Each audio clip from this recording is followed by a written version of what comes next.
أعوذ بالله من الشيطان الرجيم. بسم الله الرحمن الرحيم. ألف لام ميم. ذلك الكتاب لا ريب فيه هدى للمتقين الذين يؤمنون بالغيب ويقيمون الصلاة ومما رزقناهم ينفقون والذين يؤمنون بما أنزل إليك وما أنزل من قبلك وبالآخرة هم يوقنون أولئك على هدى من ربهم وأولئك هم المفلحون. إن الذين كفروا سواء عليهم أأنذرتهم أم لم تنذرهم لا يؤمنون. ختم الله على قلوبهم وعلى سمعهم وعلى أبصارهم غشاوة ولهم عذاب عظيم. ومن الناس من يقول آمنا بالله وباليوم الآخر وما هم بمؤمنين يخادعون الله والذين آمنوا وما يخدعون إلا أنفسهم وما يشعرون. في قلوبهم مرض فزادهم الله مرضا ولهم عذاب أليم بما كانوا يكذبون. وإذا قيل لهم لا تفسدوا في الأرض قالوا إنما نحن مصلحون ألا إنهم هم المفسدون ولكن لا يشعرون. وإذا قيل لهم آمنوا كما آمن الناس قالوا أنؤمن كما آمن السفهاء ألا إنهم هم السفهاء ولكن لا يعلمون. وإذا لقوا الذين آمنوا قالوا آمنا وإذا خلوا إلى شياطينهم قالوا إنا معكم إنما نحن مستهزئون. الله يستهزئ بهم ويمدهم في طغيانهم يعمهون. أولئك الذين اشتروا الضلالة بالهدى فما ربحت تجارتهم وما كانوا مهتدين. مثلهم كمثل الذي استوقد نارا فلما أضاءت ما حوله ذهب الله بنورهم وتركهم في ظلمات لا يبصرون. صم بكم عمي فهم لا يرجعون. أو كصيب من السماء فيه ظلمات ورعد وبرق يجعلون أصابعهم في آذانهم من الصواعق حذر الموت والله محيط بالكافرين. يكاد البرق يخطف أبصارهم كلما أضاء لهم مشوا فيه وإذا أظلم عليهم قاموا ولو شاء الله لذهب بسمعهم وأبصارهم إن الله على كل شيء قدير. يا أيها الناس اعبدوا ربكم الذي خلقكم والذين من قبلكم لعلكم تتقون الذي جعل لكم الأرض فراشا والسماء بناء وأنزل من السماء ماء فأخرج به من الثمرات رزقا لكم فلا تجعلوا لله أندادا وأنتم تعلمون. وإن كنتم في ريب مما نزلنا على عبدنا فأتوا بسورة من مثله وادعوا شهداءكم من دون الله إن كنتم صادقين. فإن لم تفعلوا ولن تفعلوا فاتقوا النار التي وقودها الناس والحجارة أعدت للكافرين. وبشر الذين آمنوا وعملوا الصالحات أن لهم جنات تجري من تحتها الأنهار كلما رزقوا منها من ثمرة رزقا قالوا هذا الذي رزقنا من قبل وأتوا به متشابها ولهم فيها أزواج مطهرة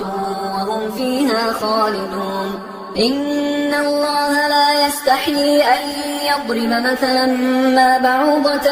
فما فوقها فأما الذين آمنوا فيعلمون أنه الحق من ربهم وأما الذين كفروا فيقولون ماذا أراد الله بهذا مثلا يضل به كثيرا ويهدي به كثيرا وما يضل به إلا الفاسقين الذين ينقضون عهد الله من بعد ميثاقه ويقطعون ما أمر الله به أن يوصل ويفسدون في الأرض أولئك هم الخاسرون كيف تكفرون بالله وكنتم أمواتا فأحياكم ثم يميتكم ثم يحييكم ثم إليه ترجعون هو الذي خلق لكم ما في الأرض جميعا ثم استوى إلى السماء فسواهن 7 سماوات وهو بكل شيء عليم وإذ قال ربك للملائكة إني جاعل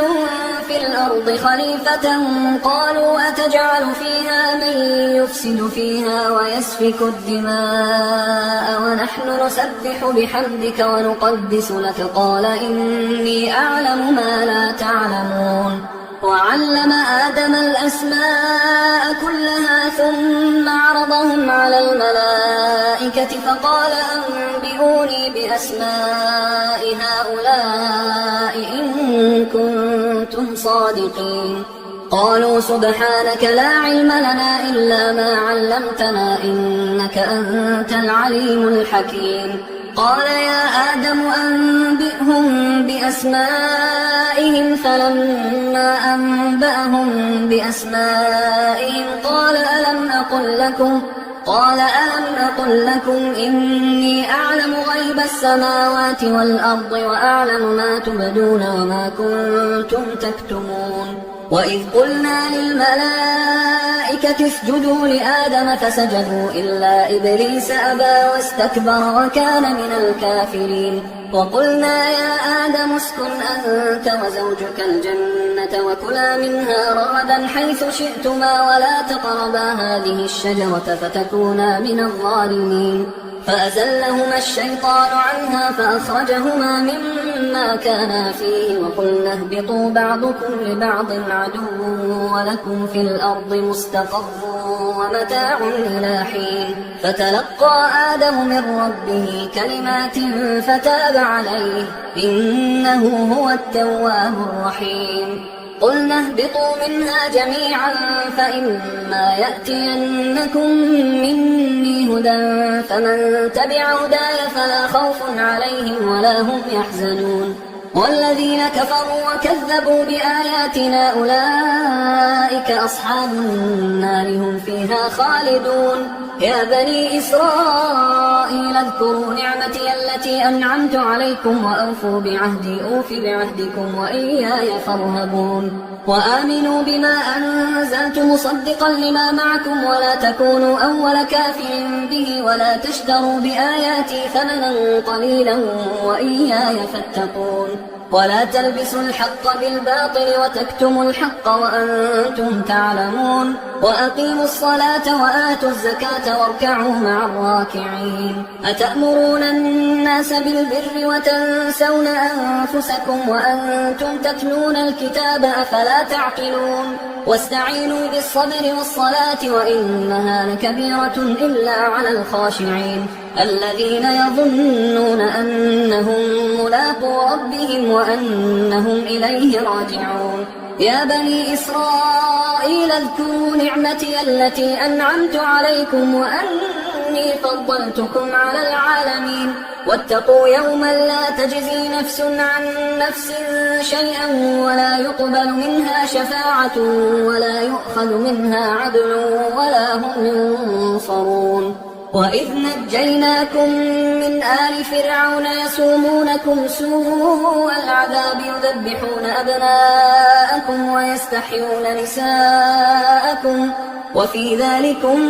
بلاء من ربكم عظيم وإذ فرقنا بكم البحر فأنجيناكم وأغرقنا آل فرعون وأنتم تنظرون وإذ واعدنا موسى 40 ليلة ثم اتخذتم العجل من بعده وأنتم ظالمون ثم عفونا عنكم من بعد ذلك لعلكم تشكرون وإذ آتينا موسى الكتاب والفرقان لعلكم تهتدون وإذ قال موسى لقومه يا قوم إنكم ظلمتم أنفسكم باتخاذكم العجل فتوبوا إلى بارئكم فاقتلوا أنفسكم ذلكم خير لكم عند بارئكم فتاب عليكم إنه هو التواب الرحيم وإذ قلتم يا موسى لن نؤمن لك حتى نرى الله جهرة فأخذتكم الصاعقة وأنتم تنظرون ثم بعثناكم من بعد موتكم لعلكم تشكرون وظللنا عليكم الغمام وأنزلنا عليكم المن والسلوى كلوا من طيبات ما رزقناكم وما ظلمونا ولكن كانوا أنفسهم يظلمون وإذ قلنا ادخلوا هذه القرية فكلوا منها حيث شئتم رغدا وادخلوا الباب سجدا وقولوا حطة نغفر لكم خطاياكم وسنزيد المحسنين فبدل الذين ظلموا قولا غير الذي قيل لهم فأنزلنا على الذين ظلموا رجزا من السماء بما كانوا يفسقون وإذ استسقى موسى لقومه فقلنا اضرب بعصاك الحجر فانفجرت منه 12 عينا قد علم كل أناس مشربهم كلوا واشربوا من رزق الله ولا تعثوا في الأرض مفسدين وإذ قلتم يا موسى لن نصبر على طعام واحد فادع لنا ربك يخرج لنا مما تنبت الأرض من بقلها وقثائها وفومها وعدسها وبصلها قال أتستبدلون الذي هو أدنى بالذي هو خير اهبطوا مصرا فإن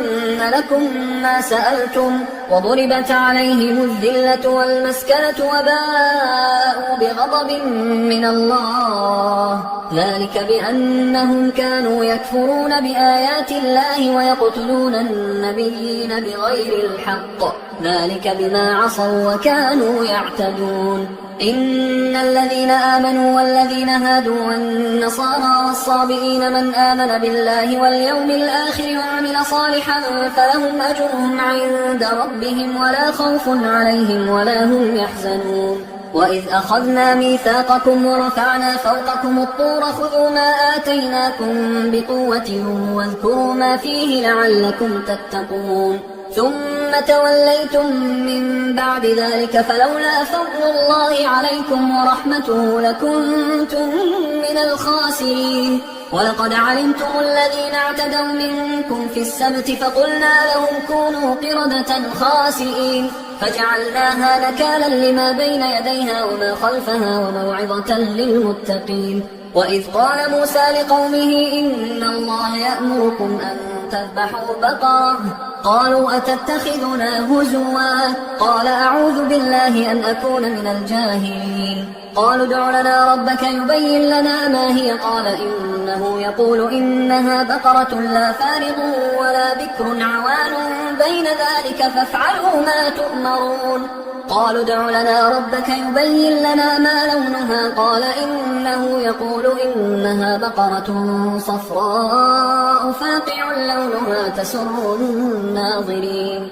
قالوا ادع لنا ربك يبين لنا ما هي إن البقرة شابه علينا وإنا إن شاء الله لمهتدون قال إنه يقول إنها بقرة لا ذلول تثير الأرض ولا تسقي الحرث مسلمة لا شية فيها قالوا الآن جئت بالحق فذبحوها وما كادوا يفعلون وإذ قتلتم نفسا فادارأتم فيها والله مخرج ما كنتم تكتمون فقلنا اضربوه ببعضها كذلك يحيي الله الموتى ويريكم آياته لعلكم تعقلون ثم قست قلوبكم من بعد ذلك فهي كالحجارة أو أشد قسوة وإن من الحجارة لما يتفجر منه الأنهار وإن منها لما يشقق فيخرج منه الماء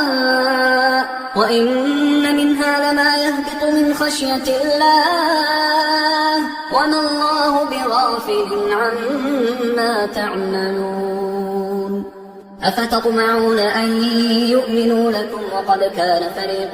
منهم يسمعون كلام الله ثم يحرفونه من بعد ما عقلوه وهم يعلمون وإذا لقوا الذين آمنوا قالوا آمنا وإذا خلا بعضهم إلى بعض قالوا أتحدثونهم بما فتح الله عليكم ليحاجوكم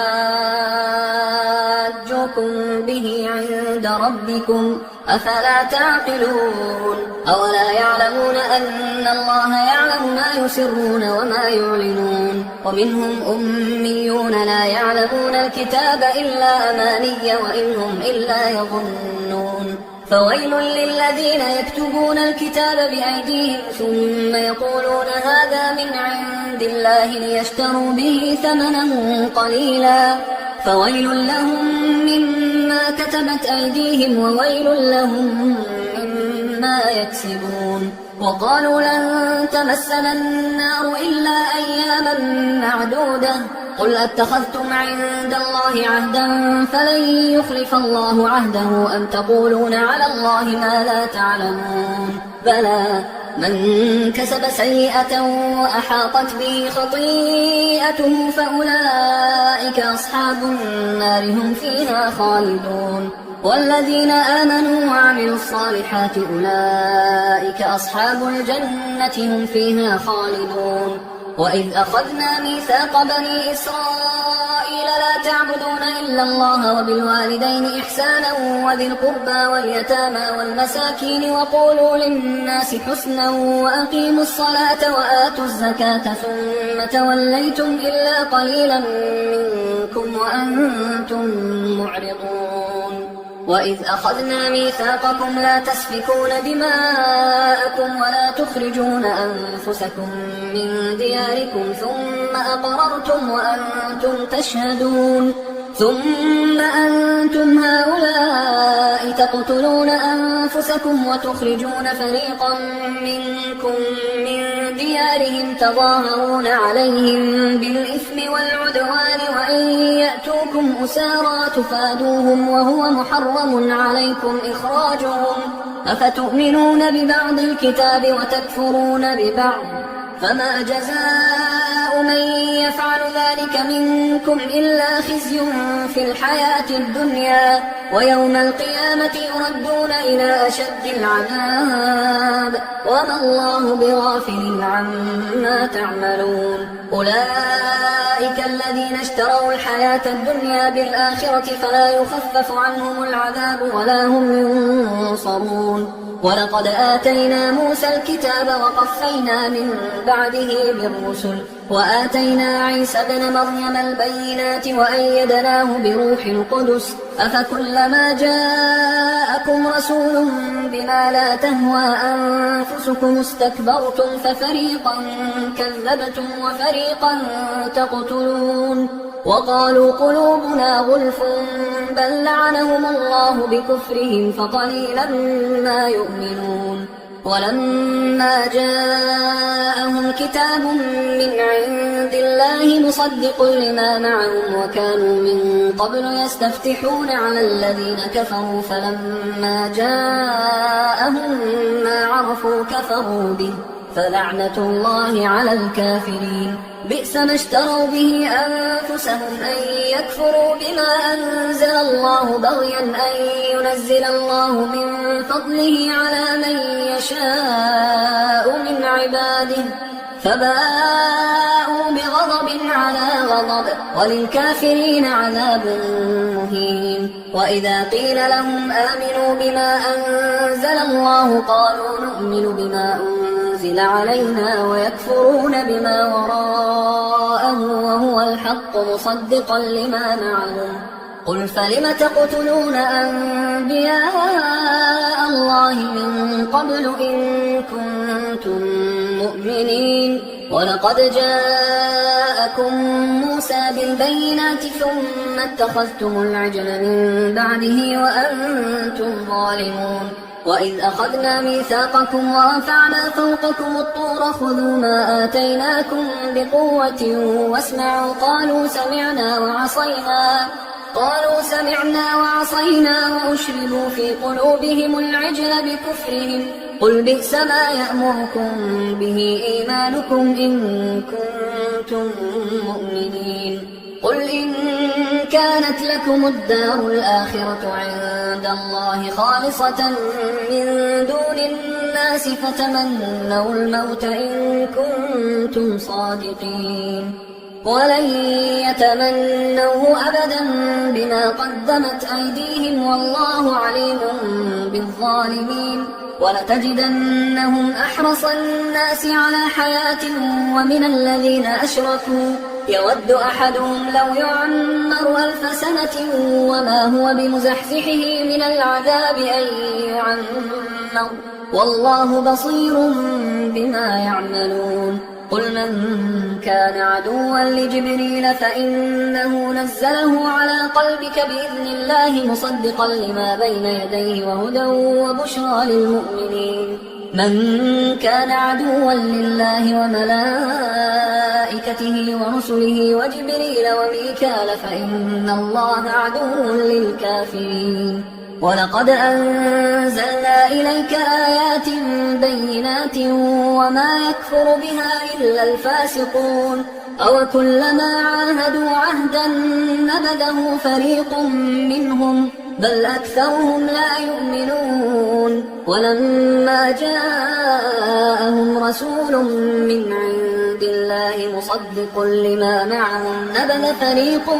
من الذين أوتوا الكتاب كتاب الله وراء ظهورهم كأنهم لا يعلمون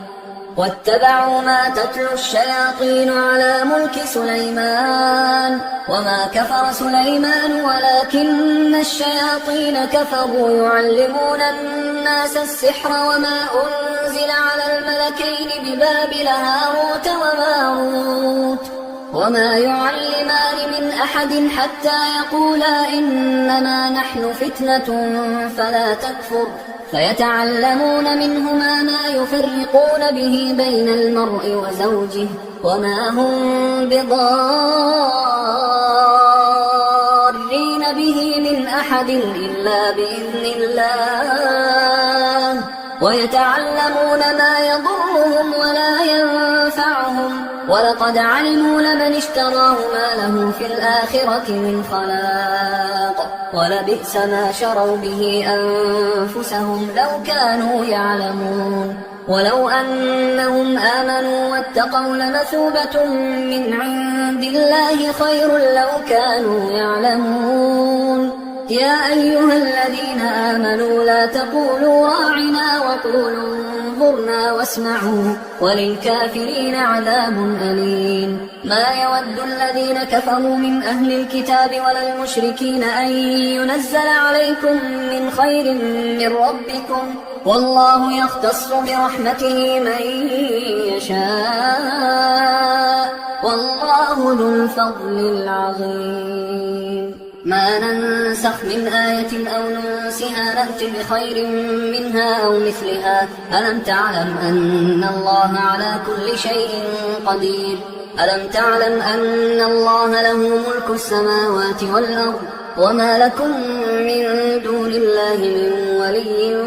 ولا نصير أم تريدون أن تسألوا رسولكم كما سئل موسى من قبل ومن يتبدل الكفر بالإيمان فقد ضل سواء السبيل ود كثير من أهل الكتاب لو يردونكم من بعد إيمانكم كفارا حسدا من عند أنفسهم من بعد ما تبين لهم الحق فاعفوا واصفحوا حتى يأتي الله بأمره إن الله على كل شيء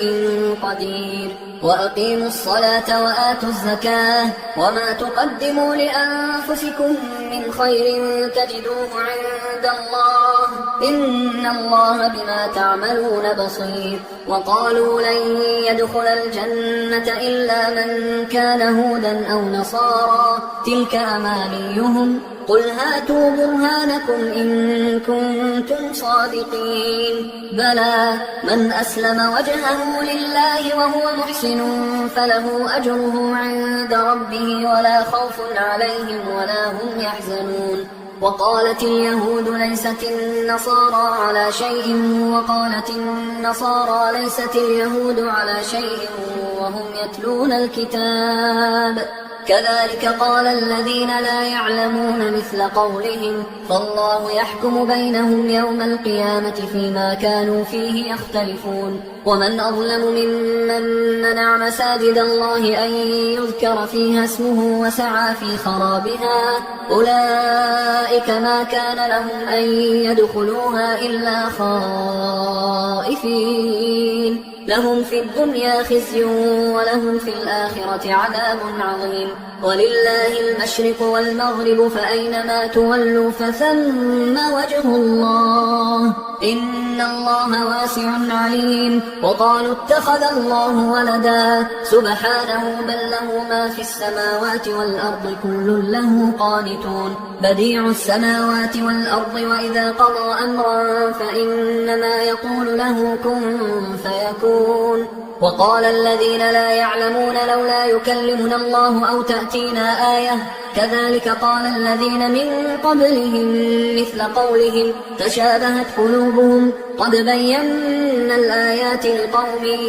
يوقنون. إنا أرسلناك بالحق بشيرا ونذيرا ولا تسأل عن أصحاب الجحيم. ولن ترضى عنك اليهود ولا النصارى حتى تتبع ملتهم قل إن هدى الله هو الهدى ولئن اتبعت أهواءهم بعد الذي جاءك من العلم ما لك من الله من ولي ولا نصير. الذين آتيناهم الكتاب يتلونه حق تلاوته أولئك يؤمنون به ومن يكفر به فأولئك هم الخاسرون. يا بني إسرائيل اذكروا نعمتي التي أنعمت عليكم وأني فضلتكم على العالمين واتقوا يوما لا تجزي نفس عن نفس شيئا ولا يقبل منها عدل ولا تنفعها شفاعة ولا هم ينصرون. وإذ ابتلى إبراهيم ربه بكلمات فأتمهن قال إني جاعلك للناس إماما قال ومن ذريتي قال لا ينال عهد الظالمين. وإذ جعلنا البيت مثابة للناس وأمنا واتخذوا من مقام إبراهيم مصلى وعهدنا إلى إبراهيم وإسماعيل أن طهرا بيتي للطائفين والعاكفين والركع السجود. وإذ قال إبراهيم رب اجعل هذا بلدا آمنا وارزق أهله من الثمرات من آمن منهم بالله واليوم الآخر قال ومن كفر فأمتعه قليلا ثم أضطره إلى عذاب النار وبئس المصير. وإذ يرفع إبراهيم القواعد من البيت وإسماعيل ربنا تقبل منا إنك أنت السميع العليم ربنا وجعلنا مسلمين لك ومن ذريتنا أمة مسلمة لك وأرنا مناسكنا وتب علينا إنك أنت التواب الرحيم. ربنا وابعث فيهم رسولا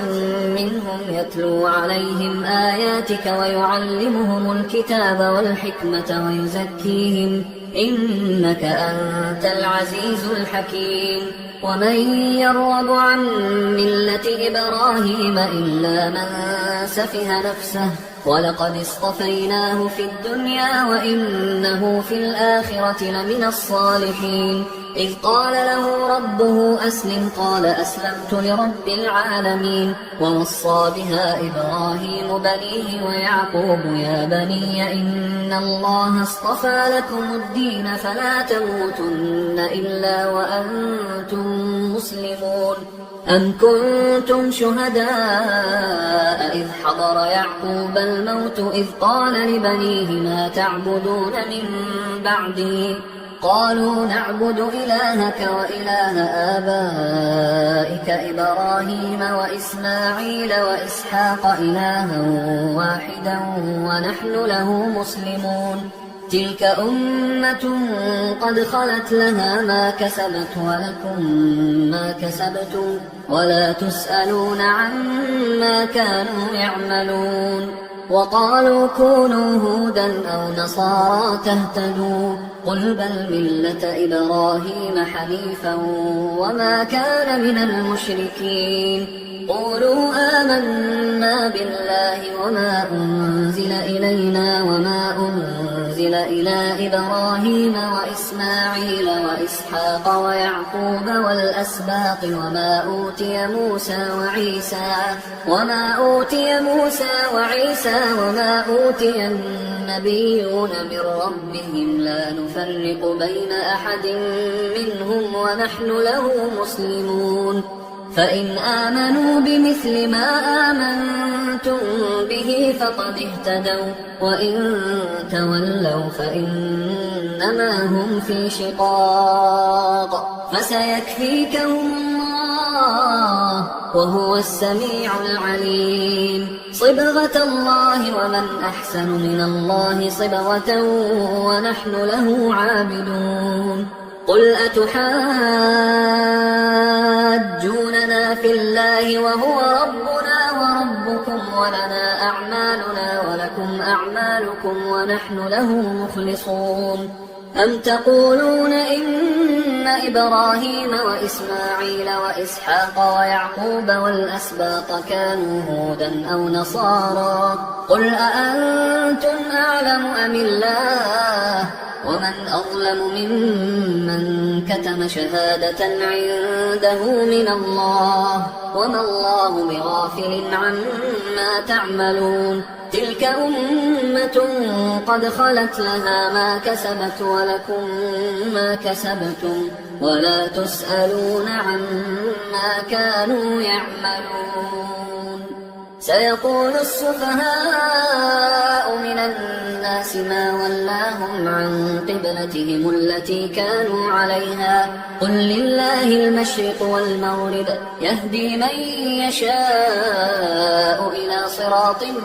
مستقيم وكذلك جعلناكم أمة وسطا لتكونوا شهداء على الناس ويكون الرسول عليكم شهيدا وما جعلنا القبلة التي كنت عليها إلا لنعلم من يتبع الرسول ممن ينقلب على عقبيه وإن كانت لكبيرة إلا على الذين هدى الله وما كان الله ليضيع إيمانكم إن الله بالناس لرؤوف رحيم قد نرى تقلب وجهك في السماء فلنولينك قبلة ترضاها فول وجهك شطر المسجد الحرام وحيث ما كنتم فولوا وجوهكم شطره وإن الذين أوتوا الكتاب ليعلمون أنه الحق من ربهم وما الله بغافل عما يعملون ولئن أتيت الذين أوتوا الكتاب بكل آية ما تبعوا قبلتك وما أنت بتابع قبلتهم وما بعضهم بتابع قبلة بعض ولئن اتبعت أهواءهم من بعد ما جاءك من العلم إنك إذا لمن الظالمين الذين آتيناهم الكتاب يعرفونه كما يعرفون أبناءهم وإن فريقا منهم ليكتمون الحق وهم يعلمون. الحق من ربك فلا تكونن من الممترين. ولكل وجهة هو موليها فاستبقوا الخيرات أينما تكونوا يأت بكم الله جميعا إن الله على كل شيء قدير. ومن حيث خرجت فول وجهك شطر المسجد الحرام وإنه للحق من ربك وما الله بغافل عما تعملون. ومن حيث خرجت فول وجهك شطر المسجد الحرام وحيث ما كنتم فولوا وجوهكم شطره لئلا يكون للناس عليكم حجة إلا الذين ظلموا منهم فلا تخشوهم واخشوني ولأتم نعمتي عليكم ولعلكم تهتدون. كما أرسلنا فيكم رسولا منكم يتلو عليكم آياتنا ويزكيكم ويعلمكم الكتاب والحكمة ويعلمكم ما لم تكونوا تعلمون. فاذكروني أذكركم واشكروا لي ولا تكفرون. يا أيها الذين آمنوا استعينوا بالصبر والصلاة إن الله مع الصابرين. ولا تقولوا لمن يقتل في سبيل الله أموات بل أحياء ولكن لا تشعرون. ولنبلونكم بشيء من الخوف والجوع ونقص من الأموال والأنفس والثمرات وبشر الصابرين الذين إذا أصابتهم مصيبة قالوا إنا لله وإنا إليه راجعون. أولئك عليهم صلوات من ربهم ورحمة وأولئك هم المهتدون. إن الصفا والمروة من شعائر الله فمن حج البيت أو اعتمر فلا جناح عليه أن يطوف بهما ومن تطوع خيرا فإن الله شاكر عليم. إن الذين يكتمون ما أنزلنا من البينات والهدى من بعد ما بيناه للناس في الكتاب أولئك يلعنهم الله ويلعنهم اللاعنون إلا الذين تابوا وأصلحوا وبينوا فأولئك أتوب عليهم وأنا التواب الرحيم. إن الذين كفروا وماتوا وهم كفار أولئك عليهم لعنة الله والملائكة والناس أجمعين خالدين فيها لا يخفف عنهم العذاب ولا هم ينظرون. وإلهكم إله واحد لا إله إلا هو الرحمن الرحيم. إن في خلق السماوات والأرض واختلاف الليل والنهار والفلك التي تجري في البحر بما ينفع الناس وما أنزل الله من السماء من ماء فأحيا به الأرض بعد موتها وبث فيها من كل دابة وتصريف الرياح والسحاب المسخر بين السماء والأرض لآيات لقوم يعقلون. ومن الناس من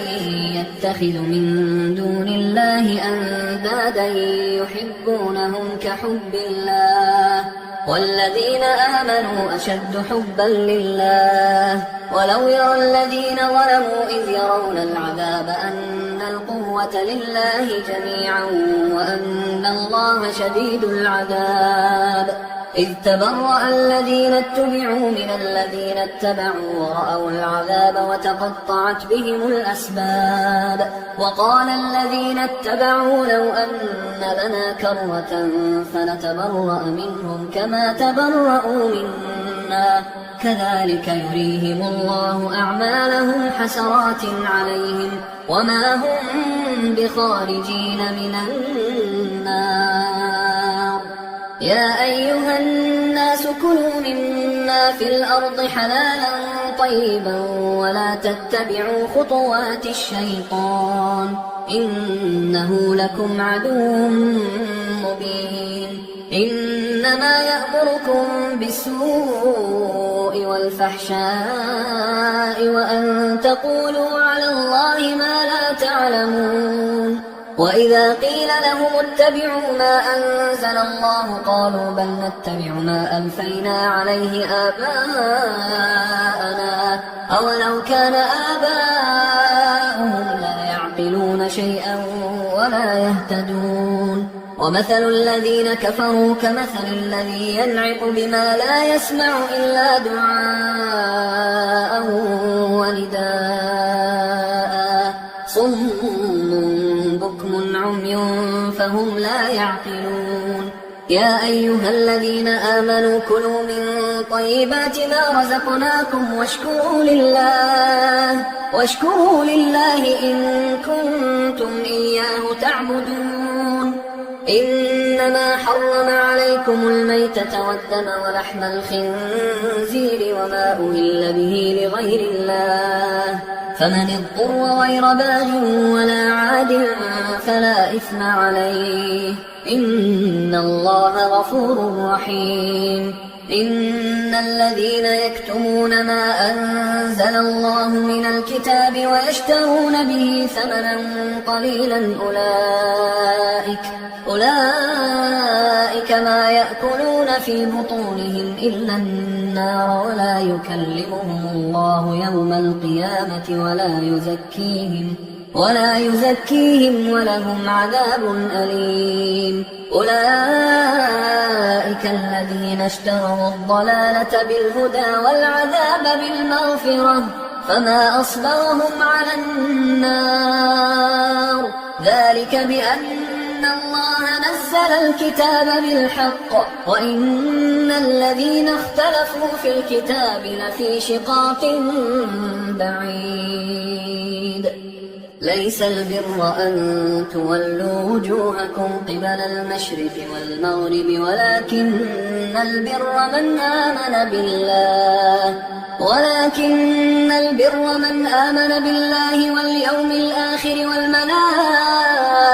والكتاب والنبيين وآتى المال على حبه ذوي القربى واليتامى والمساكين وابن السبيل والسائلين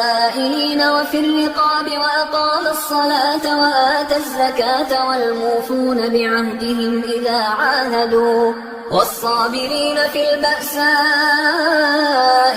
والضراء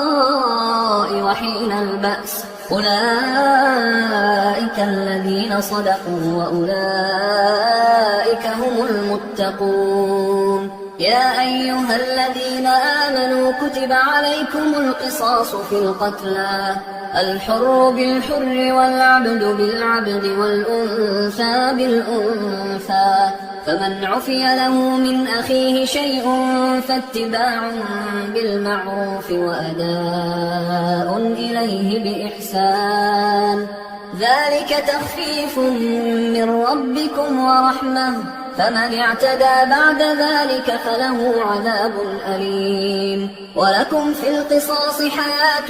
يا أولي الألباب لعلكم تتقون. كتب عليكم إذا حضر أحدكم الموت إن ترك خيرا الوصية للوالدين والأقربين بالمعروف حقا على المتقين فمن بدله بعدما سمعه فإنما إثمه على الذين يبدلونه إن الله سميع عليم. فمن خاف من موص جنفا أو إثما فأصلح بينهم فلا إثم عليه إن الله غفور رحيم. يا أيها الذين آمنوا كتب عليكم الصيام كما كتب على الذين من قبلكم لعلكم تتقون أياما معدودات، فمن كان منكم مريضا أو على سفر فعدة من أيام أخر، وعلى الذين يطيقونه فدية طعام مسكين، فمن تطوع خيرا فهو خير له، وأن تصوموا خير لكم إن كنتم تعلمون. شهر رمضان الذي أنزل فيه القرآن هدى للناس وبينات من الهدى والفرقان، فمن شهد منكم الشهر فليصم، ومن كان مريضا أو على سفر فعدة من أيام أخر، يريد الله بكم اليسر ولا يريد بكم العسر ولتكملوا العدة ولتكبروا الله على ما هداكم ولعلكم تشكرون. وإذا سألك عبادي عني فإني قريب أجيب دعوة الداعي إذا دعان، فليستجيبوا لي وليؤمنوا بي لعلهم يرشدون. أحل لكم ليلة الصيام الرفث إلى نسائكم هن لباس لكم وأنتم لباس لهن، علم الله أنكم كنتم تختانون أنفسكم فتاب عليكم وعفى عنكم، فالآن باشروهن وابتغوا ما كتب الله لكم، وكلوا واشربوا حتى يتبين لكم الخيط الأبيض من الخيط الأسود من الفجر، ثم أتموا الصيام إلى الليل، ولا تباشروهن وأنتم عاكفون في المساجد، تلك حدود الله فلا تقربوها، كذلك يبين الله آياته للناس لعلهم يتقون. ولا تأكلوا أموالكم بينكم بالباطل وتدلوا بها إلى الحكام لتأكلوا فريقا من أموال الناس بالإثم وأنتم تعلمون. يسألونك عن الأهلة قل هي مواقيت للناس والحج، وليس البر بأن تأتوا البيوت من ظهورها ولكن البر من اتقى، وأتوا البيوت من أبوابها واتقوا الله لعلكم تفلحون. وقاتلوا في سبيل الله الذين يقاتلونكم ولا تعتدوا إن الله لا يحب المعتدين. وَاقْتُلُوهُمْ حَيْثُ ثَقِفْتُمُوهُمْ وَأَخْرِجُوهُمْ مِنْ حَيْثُ أَخْرَجُوكُمْ وَالْفِتْنَةُ أَشَدُّ مِنَ الْقَتْلِ وَلَا تُقَاتِلُوهُمْ عِندَ الْمَسْجِدِ الْحَرَامِ حَتَّى يُقَاتِلُوكُمْ فِيهِ فَإِنْ قَاتَلُوكُمْ فَاقْتُلُوهُمْ كَذَلِكَ جَزَاءُ الْكَافِرِينَ فَإِنِ انْتَهَوْا فَإِنَّ اللَّهَ غَفُورٌ رَحِيمٌ. وقاتلوهم حتى لا تكون فتنة ويكون الدين لله، فإن انتهوا فلا عدوان إلا على الظالمين. الشهر الحرام بالشهر الحرام والحرمات قصاص، فمن اعتدى عليكم فاعتدوا عليه بمثل ما اعتدى عليكم، واتقوا الله واعلموا أن الله مع المتقين. وأنفقوا في سبيل الله ولا تلقوا بأيديكم إلى التهلكة وأحسنوا إن الله يحب المحسنين. وأتموا الحج والعمرة لله، فإن أحصرتم فما استيسر من الهدي، ولا تحلقوا رؤوسكم حتى يبلغ الهدي محله، فمن كان منكم مريضا أو به أذى من رأسه ففدية من صيام أو صدقة أو نسك، فإذا أمنتم فمن تمتع بالعمرة إلى الحج فما استيسر من الهدي، فمن لم يجد فصيام 3 أيام في الحج و7 إذا رجعتم، تلك 10 كاملة، ذلك لمن لم يكن أهله حاضر المسجد الحرام. واتقوا الله واعلموا أن الله شديد العقاب. الحج أشهر معلومات، فمن فرض فيهن الحج فلا رفث ولا فسوق ولا جدال في الحج، وما تفعلوا من خير يعلمه الله وتزودوا فإن خير الزاد التقوى واتقون يا أولي الألباب. ليس عليكم جناح أن تبتغوا فضلا من ربكم، فإذا أفضتم من عرفات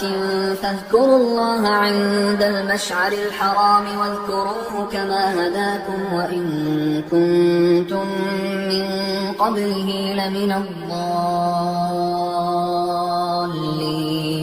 ثم أفيضوا من حيث أفاض الناس واستغفروا الله إن الله غفور رحيم. فإذا قضيتم مناسككم فاذكروا الله كذكركم آباءكم أو أشد ذكرا. فمن الناس من يقول ربنا آتنا في الدنيا وما له في الآخرة من خلاق، ومنهم من يقول ربنا آتنا في الدنيا حسنة وفي الآخرة حسنة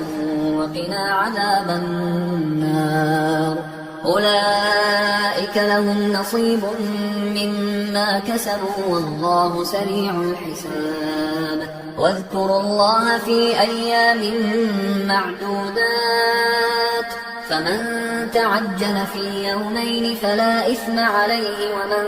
تأخر فلا إثم عليه لمن اتقى. واتقوا الله واعلموا أنكم إليه تحشرون. ومن الناس من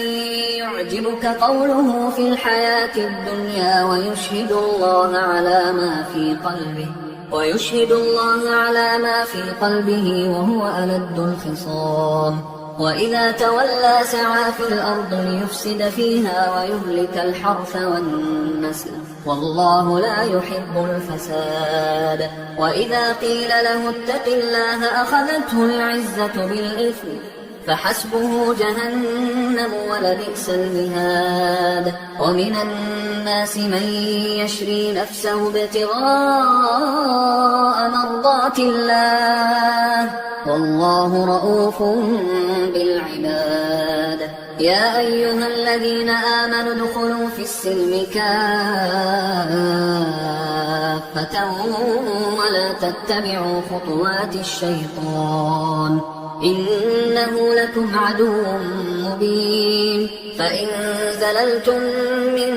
بعد ما جاءتكم البينات فاعلموا أن الله عزيز حكيم. هل ينظرون إلا أن يأتيهم الله في ظلل من الغمام والملائكة وقضي الأمر وإلى الله ترجع الأمور. سل بني إسرائيل كم آتيناهم من آية بينة ومن يبدل نعمة الله من بعد ما جاءته فإن الله شديد العقاب. زين للذين كفروا الحياة الدنيا ويسخرون من الذين آمنوا والذين اتقوا فوقهم يوم القيامة والله يرزق من يشاء بغير حساب. كان الناس أمة واحدة فبعث الله النبيين مبشرين ومنذرين وأنزل معهم الكتاب بالحق ليحكم بين الناس فيما اختلفوا فيه وما اختلف فيه إلا الذين أوتوه من بعد ما جاءتهم البينات بغيا بينهم فهدى الله الذين آمنوا لما اختلفوا فيه من الحق بإذنه والله يهدي من يشاء إلى صراط مستقيم. أم حسبتم أن تدخلوا الجنة ولما يأتكم مثل الذين خلوا من قبلكم مستهم البأساء والضراء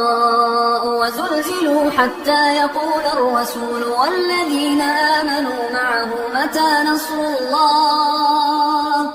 ألا إن نصر الله قريب. يسألونك ماذا ينفقون قل ما أنفقتم من خير فللوالدين والأقربين واليتامى والمساكين وابن السبيل وما تفعلوا من خير فإن الله به عليم كتب عليكم القتال وهو كره لكم وعسى أن تكرهوا شيئا وهو خير لكم وعسى أن تحبوا شيئا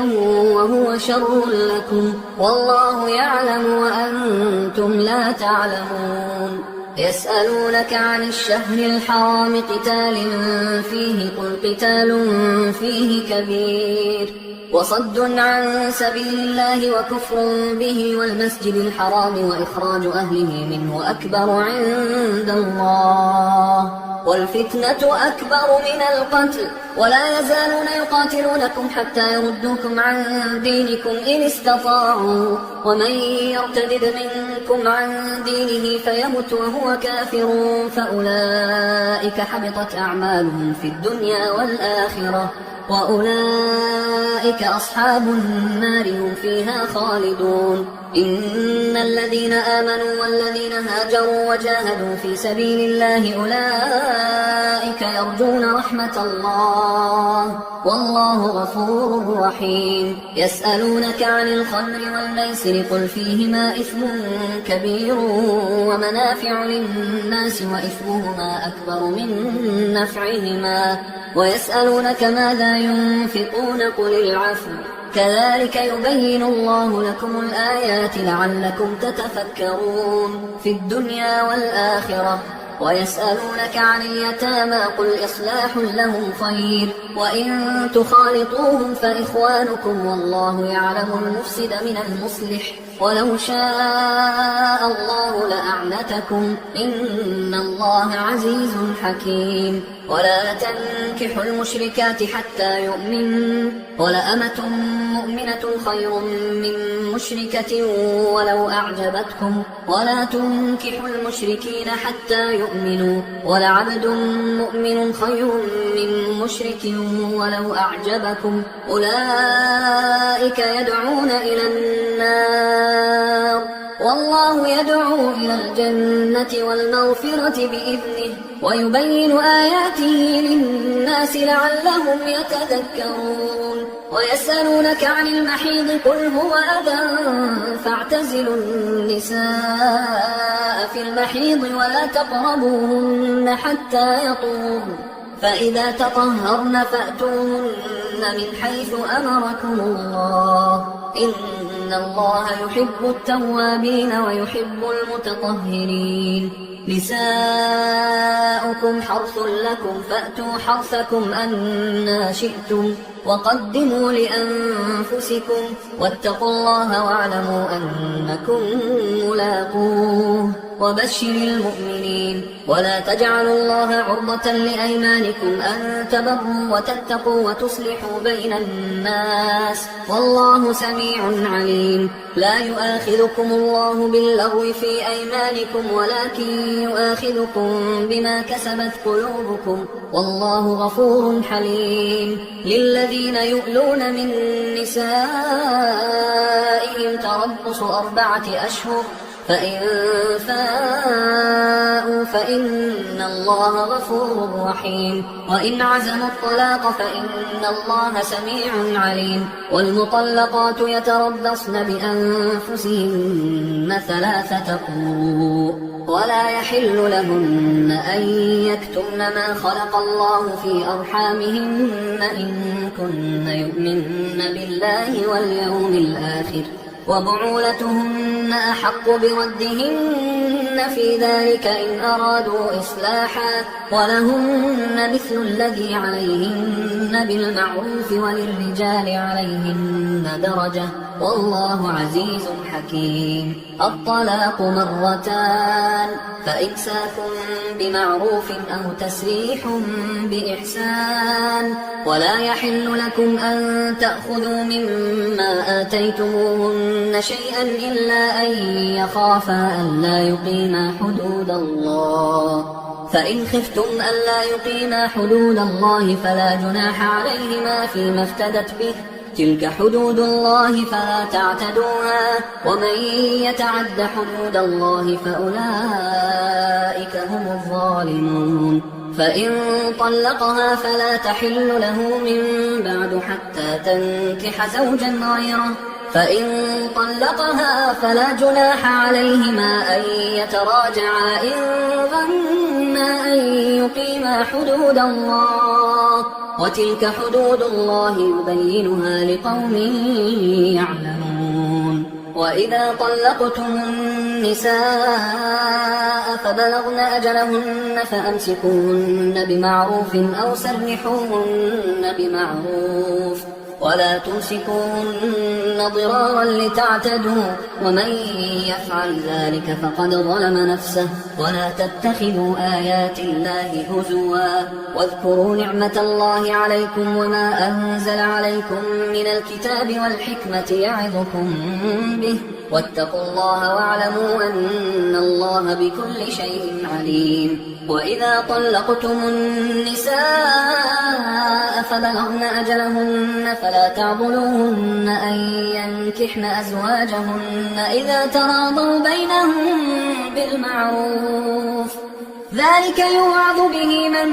كان منكم يؤمن بالله واليوم الآخر ذلكم أزكى لكم وأطهر والله يعلم وأنتم لا تعلمون.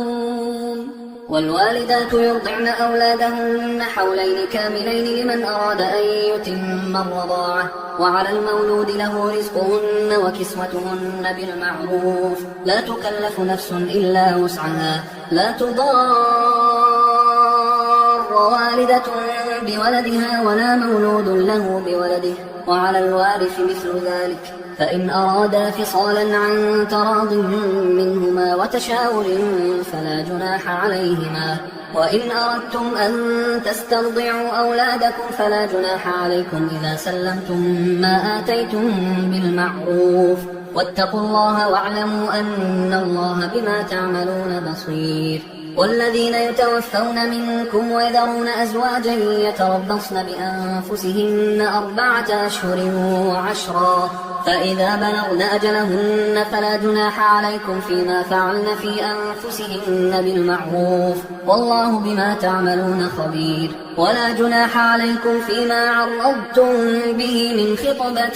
النساء أو أكننتم في أنفسكم علم الله أنكم ستذكرونهن ولكن لا تواعدوهن سرا إلا أن تقولوا قولا معروفا ولا تعزموا عقدة النكاح حتى يبلغ الكتاب أجله واعلموا أن الله يعلم ما في أنفسكم فاحذروه واعلموا أن الله غفور حليم. لا جناح عليكم إن طلقتم النساء ما لم تمسوهن أو تفرضوا لهن فريضة ومتعوهن على الموسع قدره وعلى المقتر قدره متاعا بالمعروف حقا على المحسنين. وإن طلقتموهن من قبل أن تمسوهن وقد فرضتم لهن فريضة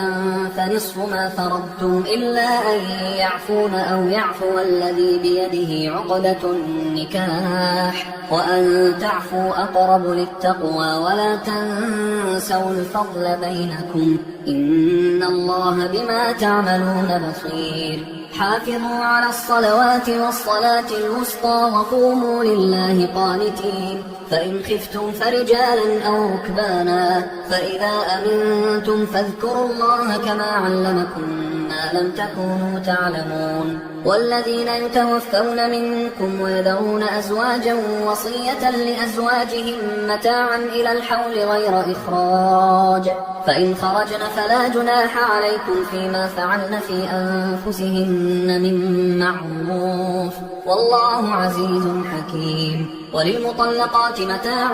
بالمعروف حقا على المتقين كذلك يبين الله لكم آياته لعلكم تعقلون. ألم تر إلى الذين خرجوا من ديارهم وهم ألوف حذر الموت فقال لهم الله موتوا ثم أحياهم إن الله لذو فضل على الناس ولكن أكثر الناس لا يشكرون. وقاتلوا في سبيل الله واعلموا أن الله سميع عليم. من ذا الذي يقرض الله قرضا حسنا فيضاعفه له أضعافا كثيرة والله يقبض ويبسط وإليه ترجعون. ألم تر إلى الملأ من بني إسرائيل من بعد موسى إذ قالوا لنبي له ابعث لنا ملكا نقاتل في سبيل الله قال هل عسيتم إن كتب عليكم القتال ألا تقاتلوا قالوا وما لنا ألا نقاتل في سبيل الله وقد أخرجنا من ديارنا وأبنائنا فلما كتب عليهم القتال تولوا إلا قليلا منهم والله عليم بالظالمين. وقال لهم نبيهم إن الله قد بعث لكم طالوت ملكا قالوا أنى يكون له الملك علينا ونحن أحق بالملك منه ولم يؤت سعة من المال قال إن الله اصطفاه عليكم وزاده بسطة في العلم والجسم والله يؤتي ملكه من يشاء والله واسع عليم. وقال لهم نبيهم إن آية ملكه أن يأتيكم التابوت فيه سكينة من ربكم وبقية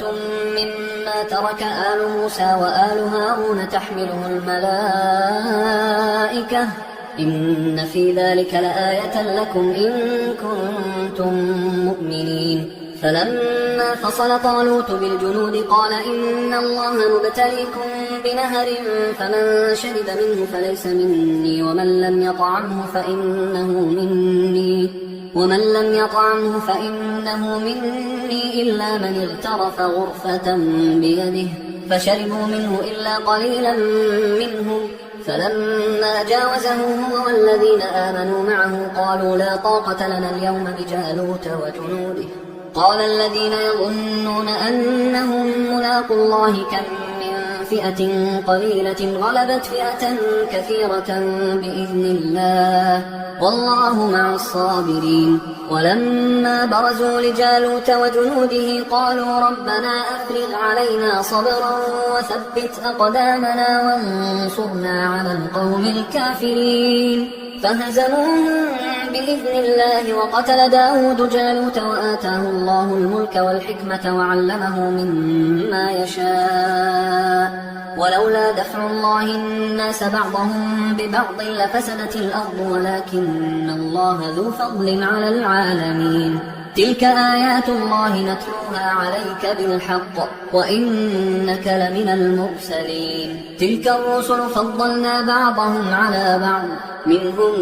من كلم الله ورفع بعضهم درجات وآتينا عيسى ابن مريم البينات وأيدناه بروح القدس ولو شاء الله ما اقتتل الذين من بعدهم من بعد ما جاءتهم البينات ولكن اختلفوا فمنهم من آمن ومنهم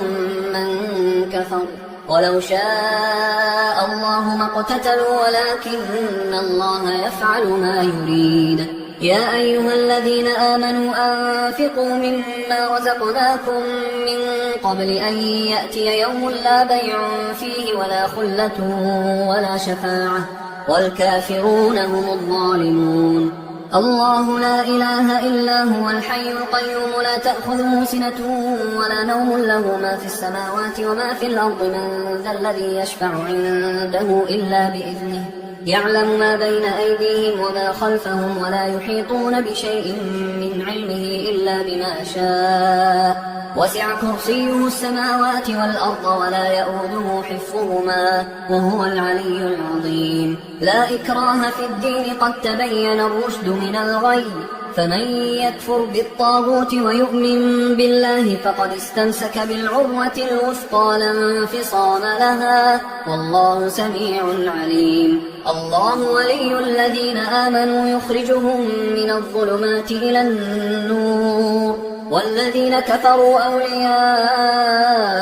الطاغوت يخرجونهم من النور إلى الظلمات أولئك أصحاب النار هم فيها خالدون. ألم تر إلى الذي حاج حاج إبراهيم في ربه أن آتاه الله الملك إذ قال إبراهيم ربي الذي يحيي ويميت قال أنا أحيي وأميت قال إبراهيم فإن الله يأتي بالشمس من المشرق فأت بها من المغرب فبهت الذي كفر والله لا يهدي القوم الظالمين أو كالذي مر على قرية وهي خاوية على عروشها قال أنى يحيي هذه الله بعد موتها فأماته الله 100 عام ثم بعثه قال كم لبثت قال لبثت يوما أو بعض يوم قال بل لبثت 100 عام فانظر إلى طعامك وشرابك لم يتسنه وانظر إلى حمارك ولنجعلك آية للناس وانظر إلى العظام كيف ننشزها ثم نكسوها لحما فلما تبين له قال أعلم أن الله على كل شيء قدير وإذ قال إبراهيم رب أرني كيف تحيي الموتى قال أولم تؤمن قال بلى ولكن ليطمئن قلبي قال فخذ 4 من الطير فصرهن إليك ثم اجعل على كل جبل منهن جزءا ثم ادعهن يأتينك سعيا واعلم أن الله عزيز حكيم مثل الذين ينفقون أموالهم في سبيل الله كمثل حبة أنبتت 7 سنابل في كل سنبلة 100 حبة والله يضاعف لمن يشاء والله واسع عليم الذين ينفقون أموالهم في سبيل الله ثم لا يتبعون ما أنفقوا منا ولا أذى لهم أجرهم عند ربهم ولا خوف عليهم ولا هم يحزنون قول معروف ومغفرة خير من صدقة يتبعها أذى والله غني حليم يا أيها الذين آمنوا لا تبطلوا صدقاتكم بالمن والأذى كالذي ينفق ماله رئاء الناس ولا يؤمن بالله واليوم الآخر فمثله كمثل صفوان عليه تراب فأصابه وابل فتركه صلدا لا يقدرون على شيء مما كسبوا والله لا يهدي القوم الكافرين ومثل الذين ينفقون أموالهم ابتغاء مرضات الله وتثبيتا من أنفسهم كمثل جنة بربوة أصابها وابل فآتت أكلها ضعفين فإن لم يصبها وابل فطل والله بما تعملون بصير أيود أحدكم أن تكون له جنة من نخيل وأعناب تجري من تحتها الأنهار له فيها من كل الثمرات وأصابه الكبر وله ذرية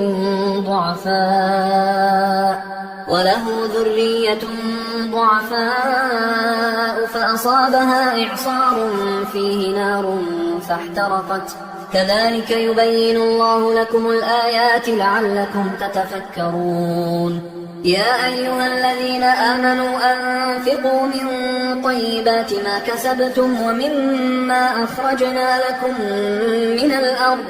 ولا تيمموا الخبيث منه تنفقون ولستم بآخذيه إلا أن تغمضوا فيه واعلموا أن الله غني حميد الشيطان يعدكم الفقر ويأمركم بالفحشاء والله يعدكم مغفرة منه وفضلا والله واسع عليم يؤتي الحكمة من يشاء ومن يؤت الحكمة فقد أوتي خيرا كثيرا وما يذكر إلا أولو الألباب وما أنفقتم من نفقة أو نذرتم من نذر فإن الله يعلمه وما للظالمين من أنصار إن تبدوا الصدقات فنعما هي وإن تخفوها وتؤتوها الفقراء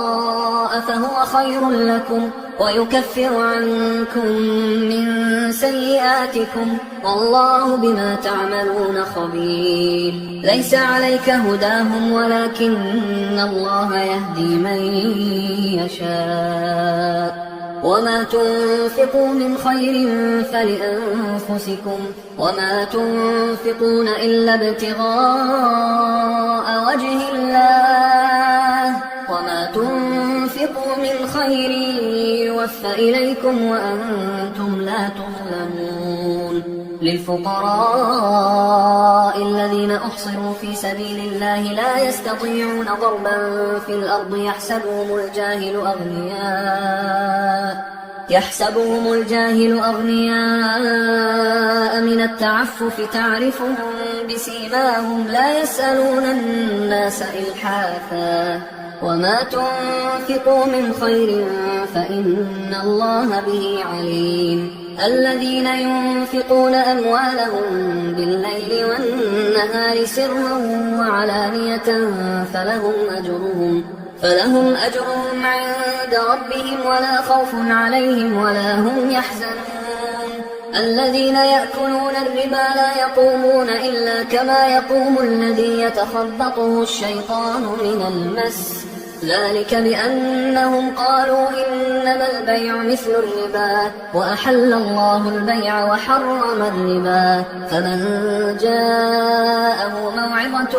من ربه فانتهى فله ما سلف وأمره إلى الله ومن عاد فأولئك أصحاب النار هم فيها خالدون يمحق الله الربا ويربي الصدقات والله لا يحب كل كفار أثيم إن الذين آمنوا وعملوا الصالحات وأقاموا الصلاة وآتوا الزكاة لهم أجرهم عند ربهم ولا خوف عليهم ولا هم يحزنون يا أيها الذين آمنوا اتقوا الله وذروا ما بقي من الربا إن كنتم مؤمنين فإن لم تفعلوا فأذنوا بحرب من الله ورسوله وإن تبتم فلكم رؤوس أموالكم لا تظلمون ولا تظلمون وإن كان ذو عسرة فنظرة إلى ميسرة وأن تصدقوا خير لكم إن كنتم تعلمون واتقوا يوما ترجعون فيه إلى الله ثم توفى كل نفس ما كسبت وهم لا يظلمون يا أيها الذين آمنوا إذا تداينتم بدين إلى أجل مسمى فاكتبوه وليكتب بينكم كاتب بالعدل ولا يأب كاتب أن يكتب كما علمه الله فليكتب وليملل الذي عليه الحق وليتق الله ربه ولا يبخس منه شيئا فإن كان الذي عليه الحق سفيها أو ضعيفا أو لا يستطيع أن يمله فليملل وليه بالعدل واستشهدوا شهيدين من رجالكم فإن لم يكونا رجلين فرجل وامرأتان ممن ترضون من الشهداء أن تضل إحداهما فتذكر إحداهما الأخرى ولا يأبى الشهداء إذا ما دعوا ولا تسأموا أن تكتبوه صغيرا أو كبيرا إلى أجله ذلكم أقسط عند الله وأقوم للشهادة وأدنى أن لا ترتابوا إلا أن تكون تجارة حاضرة تديرونها بينكم فليس عليكم جناح ألا تكتبوها وأشهدوا إذا تبايعتم ولا يضار كاتب ولا شهيد وإن تفعلوا فإنه فسوق بكم واتقوا الله ويعلمكم الله والله بكل شيء عليم وإن كنتم على سفر ولم تجدوا كاتبا فرهان مقبوضة فإن أمن بعضكم بعضا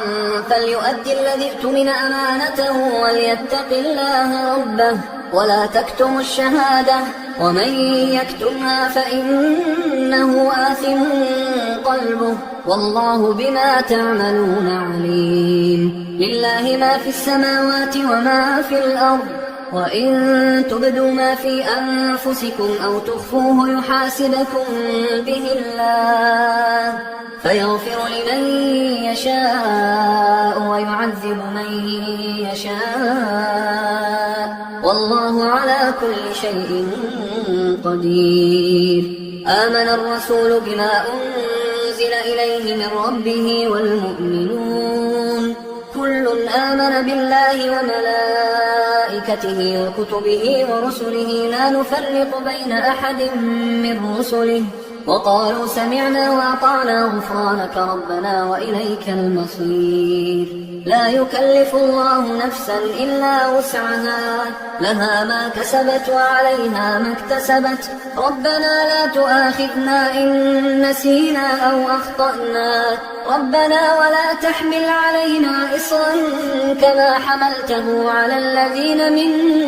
قبلنا ربنا ولا تحملنا ما لا طاقة لنا به واعف عنا واغفر لنا وارحمنا أنت مولانا فانصرنا على القوم الكافرين.